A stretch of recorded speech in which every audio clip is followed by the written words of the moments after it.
Welcome to the Practice Podcast, conversations probing the nature of practice. I'm your host, Dave Fearon.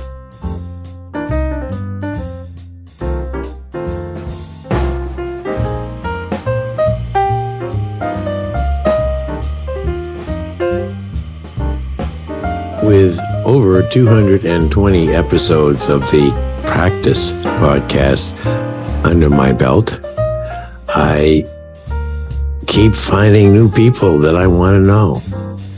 And this opportunity to record a conversation cannot be missed. One of whom is business advisor, London-based business advisor, David Mansfield. I learned about him through John Higgs, who was another episode, who lives in the island of Guernsey. So you can see my podcast center of gravity is shifting across the pond. And who knows, it'll take me all the way back to some other part of the States or maybe down the street. That's the fun of this. I discover interesting people. We talk, and you get the benefit of hearing what practice sounds like in their voices and in my admiration. So here is a very deeply experienced business advisor, consultant, David Mansfield.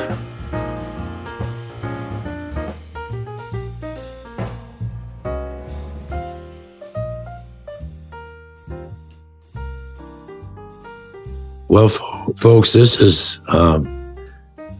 the former Dave Fearon.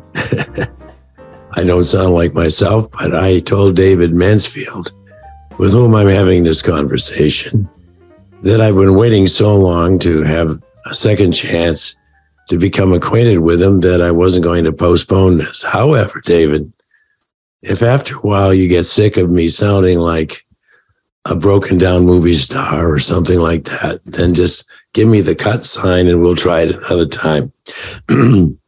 But I think that this the moment that I'm having right now, it brings up something about the nature of practice, which is the question of this podcast series. And that is that if we're going to do what we love doing the most, we've got to have our health. We've got to have that energy supply inside of us pumping away at the right moments. And when my health was impaired with COVID a few weeks ago and my energy supply went down to zero, I couldn't even think of playing golf, let alone have these episodes. So yes, I'm back. But what do you think about that notion of having the energy when you on call when you most need it? Yeah, and Dave, it's like I'm trying to remember the movie. I think it was Wandering Star, wasn't it? Hank Marvin, right? He got a voice like yours. Yeah. That's you just took me back there. I don't know how many years ago that was, but you just took me back there. Yeah, I think the whole energy thing is a very interesting question, actually, because I was reading something the other day. I can't remember who it was, but it was really sort of saying, obviously energy is an important resource, and you've only got so much of it, so you've got to work out how you use it. It's a bit sort of like conserving it, and then making sure that when you need it, you can apply it. And I remember I was on a sort of training thing a few months ago, and the lady was talking about burnout, right? And she was just sort of saying that, there's too much of it around, and people often point to banks and stuff and go, they just don't care. They just work people too hard, and you just can't keep doing that. And she was talking about burnout and talking about the preservation of energy and how you can harness it. And she talked about lions, which was sort of like pretty strange. But then she sort of, she made the analogy work where she was saying, if you look at lions, right, they just sort of lie around all day in the sun. They don't do anything, right, until they need to do something. And then when they need to do something, they really do go for it. Right? So when they need to go out on a kill, you get a different lion. Right? And basically, their energy is all then focused completely on getting dinner home, Yeah. I think it's a good thing really to sort of think, well, if I've got a lot on, if I've got this or anything else, what do I need to do here? What do I need to do? And I think as you get older, certainly as far as I'm concerned, I know my energy pretty well, and I know that it's good in the morning and it's not so good in the afternoon. So, that's when I have a sleep, right? For 20 minutes in the afternoon, because it works for me, right? So that's my sort of lion moment, I think lying under the tree in the boiling African sun, but I've noticed the same with our cat Billy. I mean, she's 21 now, so she's doing a lot of sleeping. Yeah. But with the slightest provocation, she can be up on her feet and ready to rumble. But I've been thinking a lot about the kind of energy you're just describing, in part because there was so much written and said during the pandemic and afterwards about burnout and about people feeling malaise and just not feeling engaged. And so to me, that was an abstraction until actually in the last few weeks, I've had to feel that way, and I hate it. So now I have a lot more empathy for people in the workforce. Let's let folks know more about you. Okay. What would you like folks to know? Well, can you remember when we first connected? I believe it was through John Hibbs. Yeah, it was, yeah. And he had said to me, "Hey, Dave," after we did a recording, he said, I think you'd enjoy talking with David Mansfield. And I did.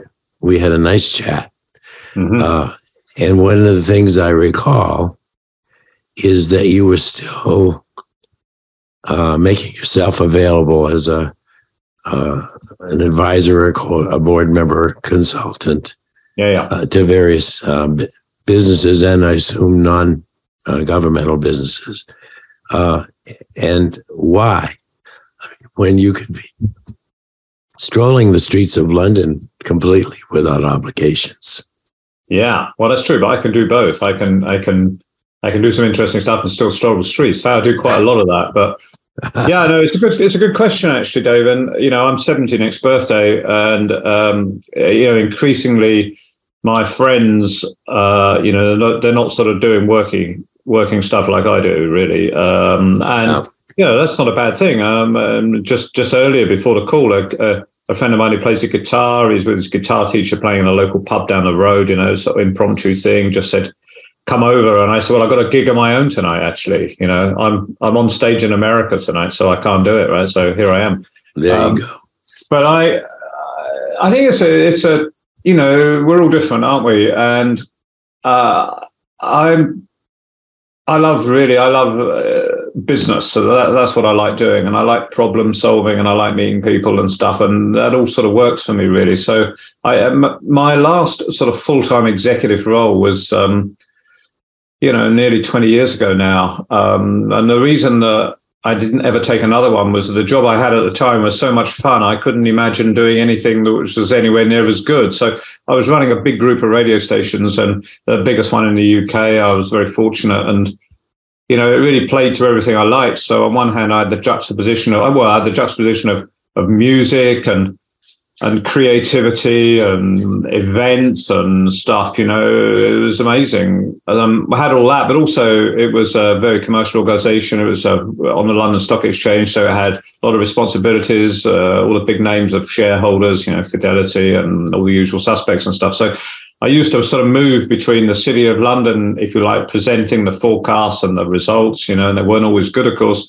with the talent and the entertainment and the creativity, and the talent didn't, most of the people who worked in the company didn't care anything about the finances. That wasn't why they were there, right? The guys in the sales department did. The guys in sales did, because they were sales guys, right? But everybody else. And I used to sit at board meetings sometimes, and we used to invite, the sort of head of particular departments to come to the board meetings. And I used to find it sort of slightly embarrassing because they'd always stand there and go, I just love my job so much. I do it for nothing, and you could see the board members thinking, well, maybe that's an option, Jotting down names on their pads. Yeah. Who was that guy where we can save some money? They never did that, of course, but no. But when I stopped working at Capital Radio 20 years ago, I basically, I did a lot of different things. And I got involved in venture capital. I got involved chairing some other boards. I got involved in investing early stage companies. I was very fortunate. People who knew me said, look, if you're not too busy, could you come and help out? Could you come and give us a bit of advice and stuff? And so I basically, I sort of worked my way into all of that, really. And people sort of say to me, well, what a great portfolio career you've built. And, as if there was a strategy there. And of course, it's not an unreasonable thing to think there was, but it wasn't really. I did lots of things I didn't enjoy very much, but I sort of had to do them to realize I didn't enjoy them. I was very guilty, Dave, of taking on things because they sounded quite prestigious. So they came with quite a lot of money, like a good day rate. And I used to love the thrill of the chase. So I'd go along and convince them that I was the sort of advisor, strategist, consultant and stuff, and not obviously to mislead them, but, to do a sales pitch, really. And then I'd start working with them and I'd be on the Northern Line tube, at 7 o'clock in the evening, standing there thinking, why did I agree to this? I didn't have to do it. But back to your point, what was I doing it for, really? So over the last 20 years, I have become a little bit more discerning, a little bit more careful about what I do. And I think now, and it's taken a long time, but I can safely say I can look at my calendar and there isn't anything that I regret. There isn't anything that I think, I don't have a single meeting where I think, why did I sign up to that? I'm only doing things that I really want to do. And it's taken me many years to get to that, but I'm happy with it, Wow. I think you described the goal of many business executives in various stages of their career, getting into their 50s, which seems to be a place where a lot of people reassess. Yeah, that's where I was. They got the kids in school. They've got a few things settled. Yeah. And then they say just what you said. I would love the day I can look at my calendar and see nothing on there I don't want to do. Yeah. Now, that doesn't mean that you want to play on every box on your calendar. It just means that you want to be with people doing things that matter to them and to you. Yeah. And you'll get the feedback and the pleasure out of that. And maybe, what do you say in Great Britain? And maybe a bob or two. Maybe a bob or two, yeah. Old currency, yeah. But that took a lot of winnowing, didn't it? And a lot of self-awareness on your part over the months and months when, as you said, part of you loves business. What's business but the hunt? Back to our friend under the tree. Yeah, it's sensing that something's coming that you really want, and as a whole business, and you're gonna be the first to get it and get the benefit from it. So that whole inclination to want to be competitive in the best sense of it, you have to kind of balance out against what you just said, which is figuring out how to say no. Yeah, but you also you got to put the energy into it too. I think it's understandable. Quite a lot of people that I know that have had quite sort of stellar careers, and then they finished sometimes quite suddenly, because often they do, right? Often they do, and you see people who can be a little bit over proud, sort of like, well, I'm not going to go looking, everyone knows who I am. And they sort of show up at headhunters and sort of go, hey, it's your lucky day. I'm available now, Here I am. Here I am. And I've decided to pick you as my headhunter so you can go and get me a job. And they find out quite quickly that's not how it works, The headhunter doesn't work for them. It works for the client. And, a lot of people, I think, end up, quite hurt in those situations because the world doesn't beat the path to their door.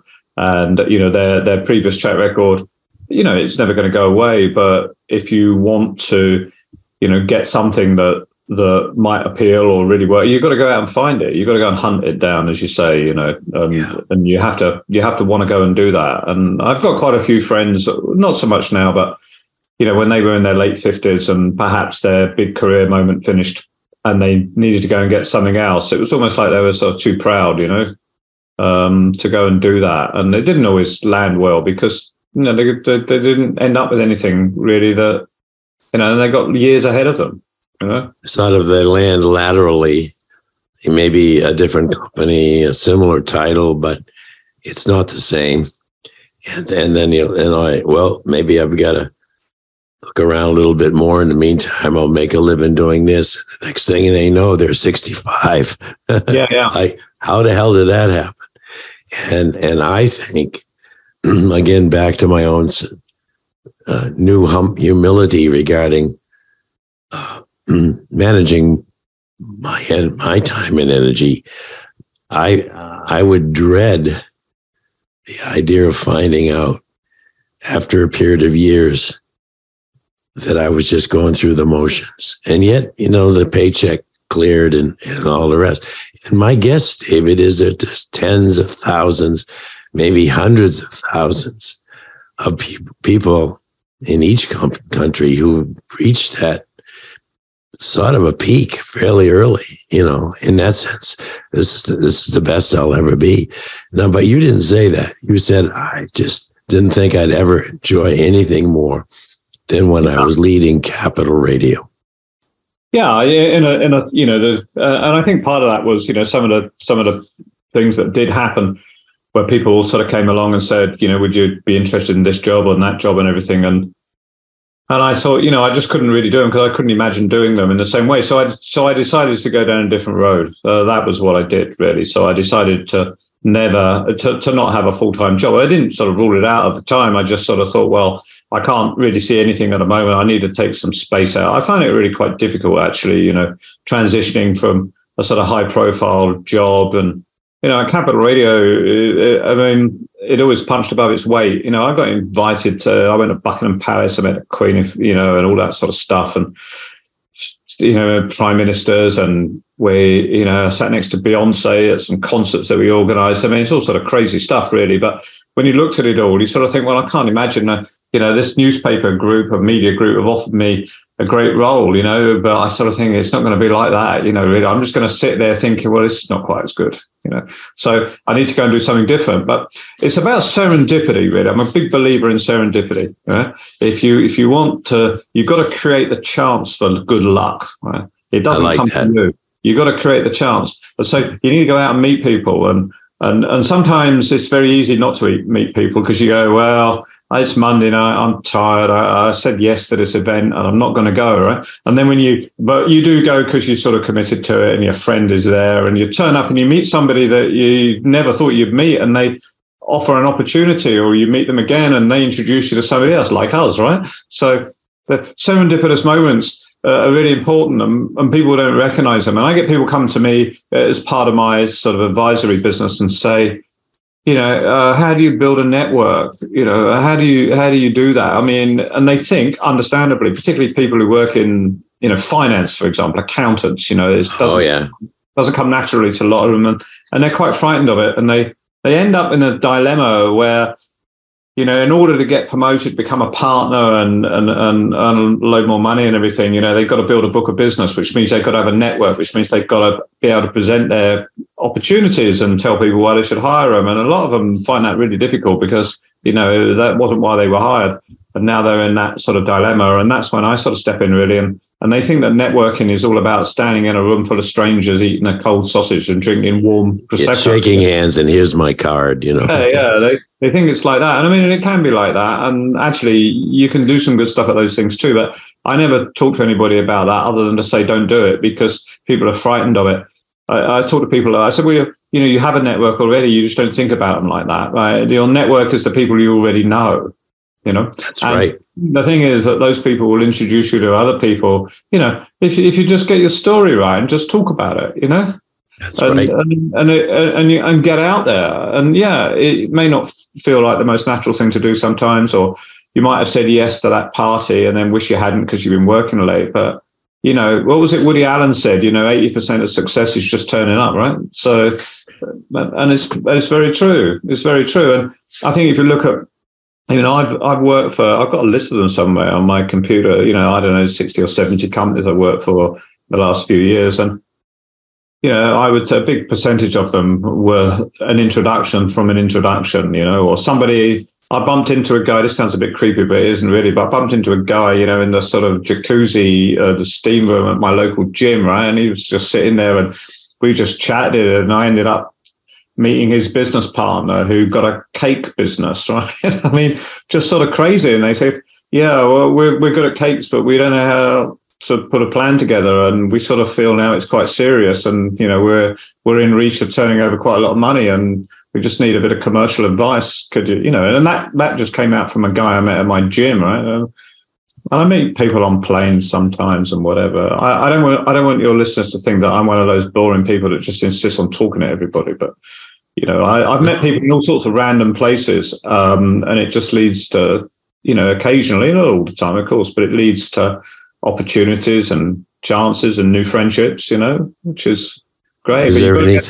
There's nothing better in this world in the long run. Not only having the calendar that says you're going to have a really good day today, David Mansfield, but also the next thing you look up from your calendar and there's a text message, and the guy says, "Hey, I'm sorry you couldn't come to the pub tonight to hear me play. Talking to that silly American, but there was a guy here who was asking for you, right? Isn't that how it goes?" Yeah. And he'd heard that you'd helped out a friend of his square away a business that was just at a critical stage of scaling.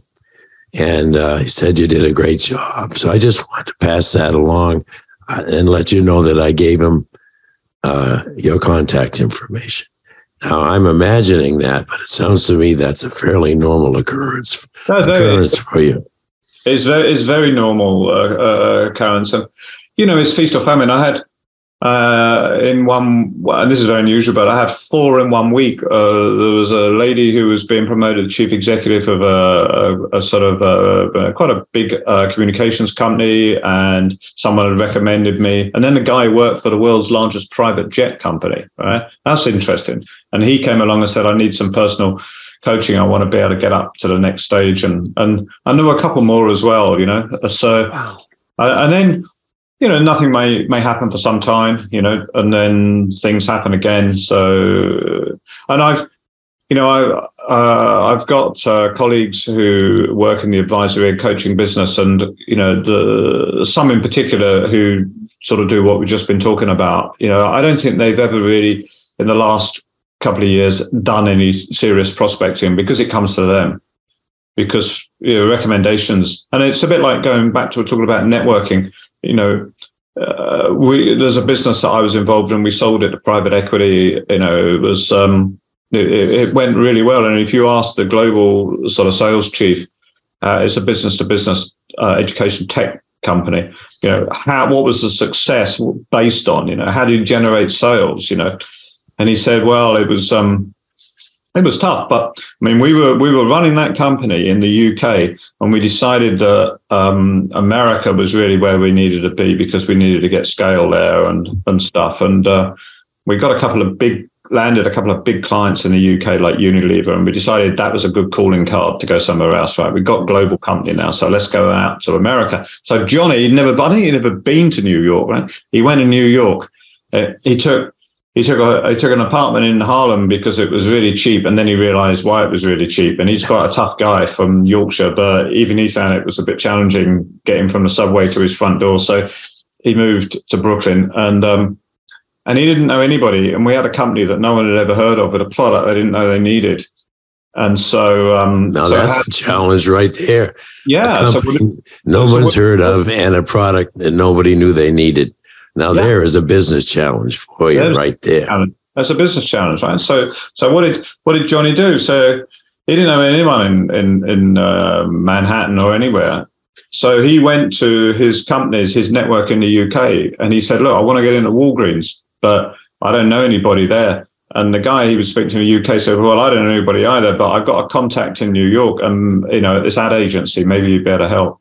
And so, I'll introduce you. So the guy in New York says, yeah, hi, Johnny, how you doing? He says, yeah, fine, thank you very much. I want to try and get to this guy at Walgreens. Yeah, no, sorry, that's not me, but I do know somebody who works on that account. Yeah. So let me have a word and I'll get it done. And that was how we built the business in America. And of course, now it's the biggest part of the company and we sold it to private equity, and it's it wasn't a fairy tale story, but that was how we built it, through recommendations of people he already knew in his network. And if you asked him about sales, he said, that is sales. No cold emails, no mailings, no anything else, just who you know.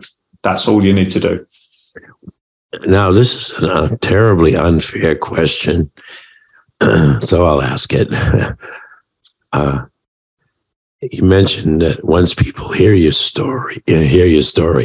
Now, what is it, let's say, about Johnny that made someone want to open up, the gate that's tightly closed? What is it in that they sense in a person that makes them at least curious to know them better? Yeah, well, I think, I think there's a few stages there, right? So let's say that I'm Johnny and you're Dave, right? And you know me, and I go, I can see on LinkedIn, for example, that you know this guy over here, and I don't know him, but you know him, right? Yes. And this happens to me, because I'm quite open about all that, and I might go, well, actually, I'm connected to that guy on LinkedIn, but I don't really know him. He just sort of popped up, and I said yes, but yeah, let's give it a go. Let's give it a go because he's on LinkedIn. I mean, isn't that what it's all about? So yeah. I go, yeah, sure. Oh, hi, so-and-so, I want to introduce you to my friend Johnny. He's got this. I'll leave you two guys to get on with it, right? So Johnny then has to have his sort of pitch, yeah? But yes. He always had a good pitch. And, we found when we were presenting that business that, because it was a training business, we got shunted into the training departments, leadership development departments, and the HR departments. And to be honest, I'm sure they were great people, but they weren't great for us. And they always went two things. It was either we're already doing it, which they weren't, but they thought they were, or we haven't got a budget. I've heard them all. I've heard it. I've had friends who try to get it. What they're really saying is, we don't want anyone to come in and outshine us. Middle management is a difficult place to be, right? But what was interesting was that when we used our network in a different way around, so we would go to the more senior person and you get a hold of the CEO and say, right, we're a company that specializes in digital marketing, and this is what we do, and this is who we work for. And they go, yeah, we need this. We need this. My board needs this. They don't understand this stuff. Have you got something you can demo? And we got Paul Polman, who was the CEO of Unilever at the time, to do the training modules when his HR department and leadership department had said, no, we don't need it. Right? But wow.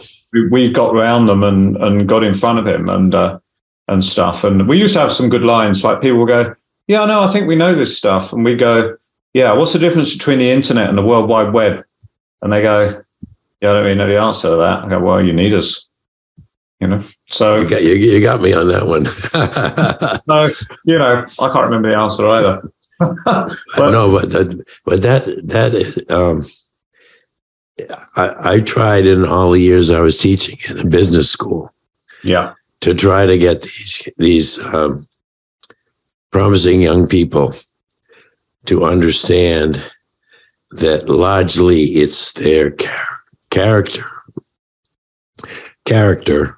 yep, and what they believe about their own character and what they want to grow and develop as the kind of person anyone would want to hire, would want to buy from, would at least want to listen to while they're giving a pitch. I said, that's what you got to work on. The rest is techniques, tools. There's all kinds of help out there. But if you have no clear sense of your own purpose in wanting to be in business of any sort, it's going to register. You do not want to be on a network that picks up all your negatives. And it will. They'll say, oh, yeah, Joe, kind of a dud. That's horrible, but it's true. So how did I do in that? I think I did pretty well. I think I reached quite a few students that way. Yeah, I'm sure you did. Yeah. When you are looking ahead to more serendipity, David, what would be most delightful if it came around the corner tomorrow and waved? What kind of experience, advisory kind of experience, would you truly enjoy? Yeah, well, I mean, the answer to that question is quite a live one, actually, because I did a sort of business course a couple of years ago, and I really enjoyed it. And I'm a sort of, as I said earlier, I'm quite obsessive on sort of business. I love to read stories in the Financial Times or whatever it happens to be, and wonder about how these things happened. Right. And having sat around so many boards and been part of so many terrible decisions, which is true, it's true. I mean, some good ones too, but lots of bad ones. And I wonder how groups of really smart people can make such terrible mistakes. How do they end up investing in Theranos, for example? How do all those really smart, famous, rich people end up making such a terrible decision, or into Madoff's Ponzi scheme, or Wirecard, or Enron, or all that stuff, right? All those sort of smart people, and you sort of wonder how it happens. And increasing, when I did my business course, I decided that I was going to get more involved in the sort of, because I could study to some extent what I wanted. So I started to study the sort of psychology of this, really, and thinking about, well, I've been in those rooms. What was really going on there? How did it happen? And of course, when you read the academic papers about this stuff, you realize it's to do with Daniel Kahneman writes about heuristics, thinking one, thinking two, about how we judge things without taking evidence, because we can't take evidence on everything because we go on overload. But those sort of initial reactions when you hire somebody and they turn out to be bad because you liked them after 30 seconds, right? And you didn't realize that was what was going on. So I got interested in all of that. In the sort of psychology of it and everything, and I wrote some stuff about it and started writing things. And then I thought, well, I'll explore doing a PhD in sort of decision making, right? How do people make crazy decisions? And I got chucked out of school when I was 16, so I don't have anything to write on an application form for a university. I have nothing at all, and it made it quite difficult because everyone wants you to do it online, and if you've got nothing to write in the blank spaces, you need to speak to somebody. So anyway, long story short, I'm currently doing a master's in strategic decision making, and today I've been working with my supervisor about the research project, which is the big bit at the end, obviously. So, and I talked to a company today, the CEO, and the thing that I can do that other people seem to struggle with is that, I can get inside an organization and get a real project going and research it because I've got a lot of contacts and people will trust me to do that. And people are quite excited about that. So, but yesterday I went so I'm doing the master's in strategic decision making in process in terms of how people make decisions. But yesterday I went for the final interview, a panel interview at business school, university, to do the PhD. So I'm waiting. So to answer your question, what comes around the corner, I'm waiting to find out what comes around the corner. But I'm hoping that, because the master's finishes at the end of September and the PhD starts at the end of September. So perfect. I've got to sort of, and one will link in with the other, although they're not, I don't need one to do the other. But so to answer your question, in some regard, because I got asked it yesterday, why are you doing this? No one asked me why I was doing it at 70, but yeah, I think that was a little bit behind it. That was in parentheses. It was there, yeah, but they were too polite, and you're not allowed to ask those questions these days anyway, So I said, they said, what do you want at the end of it? And I said, well, what I want at the end of it actually is the sort of authority that goes with it. I want to be able to have the expertise. I want people to take me seriously as a decision-making expert, if you like, Sure. So I want to be able to do a business school piece, and I want to do advisory piece. And but actually, the reason that I'm doing it is because I'm interested in it. That's why I'm doing it. I'm not really doing it for anything else. I'm doing it because I like it. And what they really wanted to know was, because it's a degree which is aimed at business people who are working, right? So the average age is like in their 40s. Oh yeah.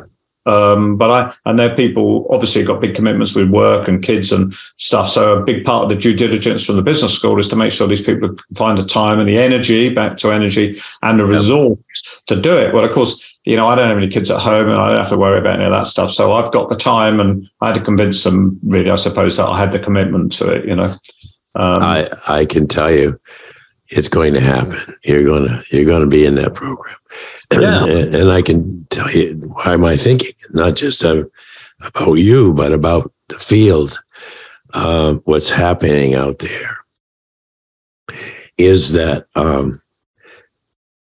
they've gone so conventional for so many decades. Fill in these blanks.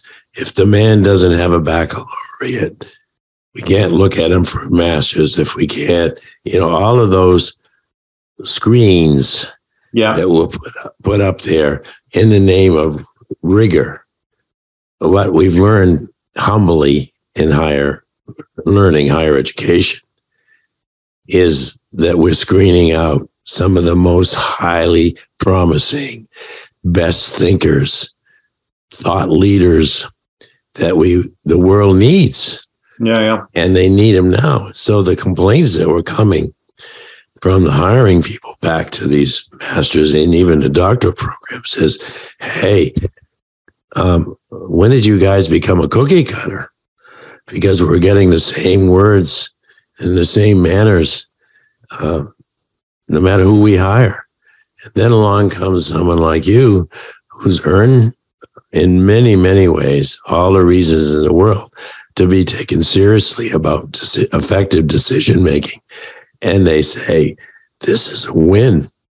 This is a win, because within maybe several years, you'll still have plenty of vitality, and you'll have the doctorate, and you'll be giving their school a really good name, which is what they need. Everyone needs that now. Even in your country, the Oxfords and the Cambridges, they can't just do it with 5,000 years of history anymore. They got to know, what are our graduates achieving out there that raises our stock in the world? Oh, sorry about the long speech. And so what do you think of that? My answer to you is you're going to get into that program. Yeah, I'll be disappointed if I don't, but I'm looking, it was a good meeting, as far as I could tell. They'd had a lot of information, right? So they'd had a 3,000 word application form, and I had to give them a presentation off a deck to answer the sort of questions they had about everything. So, it was very simple in the end, and it's a passion for me. And I think something that everyone will be familiar with. So, when people are making decisions in business, they tend to generally, it's a bit gross generalization, but people tend to sort of start out in the same way, which is that they start with a very rational, evidence-based approach, right? So we want to acquire this company, we want to hire this guy, we want to invest in this project or whatever. Right? So it involves quite a lot of capital. Money's going to get spent somewhere, right? So therefore we need to evidence that. So this is what we're going to do. We're evidence-based here. We're evidence-based. We're facts. We've got analysts and everything else, right? So that's how the processes start out, right? But quite often they don't end up like that. Right? Mm-hmm. Because what happens along the way are the things that you just mentioned, really. So, you have heuristics, you have bias, you have noise, you have the abuse of evidence, you have politics, you have power. A lot of things happen. So, and I've seen this a lot, so what starts out with the best intentions, actually, by the time you get to the other end of the process, a lot of that stuff's been forgotten, or the evidence has been cherry picked, or the last story is the one that sticks, or people have got anchored in the wrong numbers. Right? And at the end, the chief executive, everyone's sort of looking and he's going, well, actually, this is very complex. This is very noisy. I'm going to do what my gut tells me. I'm gonna, my intuition tells me that we should be doing this. And that's perfectly acceptable in business, right? Because that sort of intuition is a sort of proxy for judgment and experience. And so they often ignore, what was originally on the table, and they make a decision based on intuition. And that's why they go wrong, because a lot of it fails. And it fails for those reasons, but it's not fact-based anymore. I don't mean it should be exclusively fact-based. I don't mean that people shouldn't bring the experience, right? But if you're going to make a decision on intuition, it needs to be informed intuition, right? Yes, I agree. And you need to have, it's the same in America, right? So you have, in medical science, no drug gets to market without it being independently peer group reviewed, right? It just wouldn't happen. Okay. So it has to be looked at by people who have no commercial interest or any interest in the success of it. Right? That's right. In order for it to be safe and put into the marketplace. But in a deal situation, all you have is the executive. You don't have any peer group reviews. You don't have anything independent. In fact, you have the opposite, right? Because you have bankers, lawyers, accountants, corporate finance people, corporate communications people, all sitting around the table with their nose in the trough, right? They just want it done, because that's how they get paid. I've never sat in a room where a corporate finance guy has told me that the deal is a bad deal, don't do it. Not ever. So you can see how these things go wrong. So my thesis that I presented yesterday was really, well, we're starting out over here, but quite often we're ending up over here. So what is the role of intuition in that process? When does it stop being a rational deal, and when does it start to be an intuitive one? I bet you there was some real interest in that. Yeah, there is, because there's there's an awful lot of stuff been written about intuition. Of course there has, but actually there's very little stuff written about deal process. Okay, that's right. Lots of bits written about the inputs of bias and evidence and all the other stuff. I've read a lot of it. You can go and read about all those constituent parts, but there isn't in the world a best process for making a decision about a deal. There isn't anyone to go to, and people do it ad hoc because that's all it is. And making a decision based on intuition in business is perfectly acceptable. Yeah. And so the reason that I quite like that is it's a bit of a Trojan horse for me, because if I go along to a CEO and say, I'd like to talk to you about bias and heuristics in your decision-making process, they go, a bit busy, I haven't got time. We don't. Oh my God, look at the time. Yeah. We don't do that here. But if I went along and said, I bet your intuition's really important in your decision-making process. Could we talk about it? They go, yeah, definitely. Well, I know they do, because I've asked them already, right? So for me, that's going to be. I pictured you already finishing your. Maybe you call it a dissertation, but then there's going to be the book. There's going to be the video series, because every CEO would say that to you. Oh yeah, I'm interested. Yeah. Would be interested, because the Peter Vail, my partner in all of this, wrote about whitewater and how we're all decisions that we're making essentially in the turbulence of change. And if we don't draw upon all of our human qualities, including our instinct and intuition, then we're on the rocks. Yeah. So it's a wonderfully challenging time going forward, and there's a market, or I think a readership, if you care to go that route. On the other hand, maybe you'll decide, hey, this would put too many things on my calendar that I don't look forward to. So maybe I won't do the book and the video series. I like doing books and video series and that sort of stuff. I think without being sort of boastful about it, I think if people have got something to say, it's great that they say it. Yes. I think it's good to do that. And yes. I enjoy that. I enjoy that sort of side of it, really. So I'm hoping that if something comes of it, that I mean, the business school, as you rightly point out, because this is you, right? They're interested in having somebody that would be, that they can point to, that has something to say, and they can go, hey, that came from here, Absolutely. It's been true from the beginning of my now 60 years in higher education. Yeah. It's always been true, whether it's on a matter of scale within Connecticut, where I did a lot of my most recent work, or if it's global. What we want to be able to say is, she learned with us, and look what she's doing. Yeah. As a learner, as an achiever. And that's great work, David. So thank you for the endorsement for our field, that you're willing to put your time and talent and treasure into this next stage. And congratulations on the master's degree. Well, we'll see how it goes. It's for me, it's uncharted territory. The language of academia has taken me some time. I found when I read my first, the professor that's sort of guiding me, he sent me a series of academic papers to read, and I couldn't open them for about 4 days because they were too intimidating. I didn't understand the language and the words and everything, so I had to really step out of my comfort zone and cross off the weekend and think, right, this is make or break. I've got to understand this stuff and enjoy it, or it's not going to happen. Right? So thank you for that. But wading through our weedy material. But I have to watch the clock now. I'm so glad that I know I don't sound great, but you sound wonderful, and you've offered so many gems of insight into what I think all people want to hear, that this will be a very popular episode. So, great. Well, it's been great to be here. Thank you very much. Well, thank you, David Mansfield. Soon to be Dr. David Mansfield. Not soon enough. Am I rushing things? Yeah. I like the sound of that. So thank you for your confidence.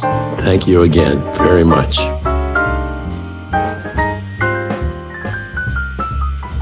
Thanks for listening to the Practice Podcast, where we discuss practice with a capital P. If you'd like to hear more, listen in on Spotify, Automatic, and Apple Podcasts, or go to inactionresearch.com/podcast-page. And if you'd like to learn more about social inaction and the nature of practice, head over to inactionresearch.com for more information. Thank you for supporting this show. We look forward to hearing from you soon. Oh, how could I have forgotten? Our digital book on Practice as a Way of Being is now available. You'll find it online at www.mylibrary.world. I worked on that book after Peter passed away, and I think you will find it a unique and very, very mobile reading experience, since it's wherever your screen is in hand or at hand.